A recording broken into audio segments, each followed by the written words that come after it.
Hi friends, in the video teenage adult planning for pregnancy married couple already pregnant ஆனவங்களுக்கு கண்டிப்பாக யூஸ்ஃபுல்லாக தான் இருக்கும். இதில் வந்து நம்ம how we calculate where delivery dateங்கிறத பார்க்க போகிறோம்.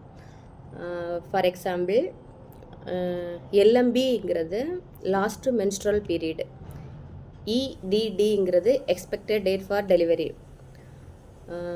இப்போ நான் எப்படி அதை கால்குலேட் பண்ணணுங்கிறத சொல்கிறேன். அப்புறம் அந்த ஃபார்முலாவும் நான் இதில் வந்து அட்டாச் பண்ணுறேன். ஃபார் எக்ஸாம்பிள் May 5th உங்களோட லாஸ்ட் menstrual period.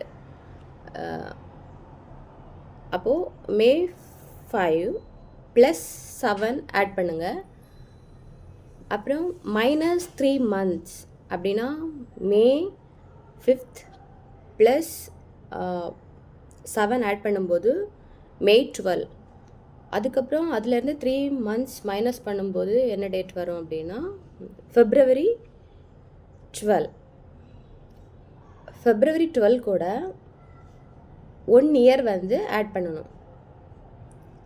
அப்போது February 12, 2027ங்கிறது உங்களோட EDD date, expected date for delivery. இது வந்து சைக்கிள் வந்து ரெகுலராக இருக்கிறவங்களுக்கு தான் இந்த டேட் வந்து ஓகேவாக இருக்கும். பட் இது வந்து எக்ஸாக்ட் டேட்டு கிடையாது.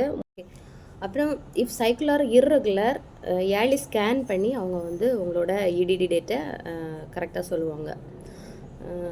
இது வந்து எல்லா பேபிஸும் வந்து கரெக்டாக இந்த டேட்டில் தான் டெலிவரி ஆவாங்க அப்படிங்கிறது கிடையாது. இதில் வந்து முன்ன பின்ன இருக்கலாம். எனிவே வந்து ரெகுலர் ஹெல்த் செக்அப் பண்ணி ஸ்கேன் பண்ணுறது வந்து ரொம்ப இம்பார்ட்டண்ட். Okay, thank you. கண்டிப்பாக இந்த வீடியோ உங்களுக்கு யூஸ்ஃபுல்லாக தான் இருக்கும். சப்ஸ்கிரைப் பண்ணுங்கள், ஷேர் பண்ணுங்கள், லைக் பண்ணுங்கள்.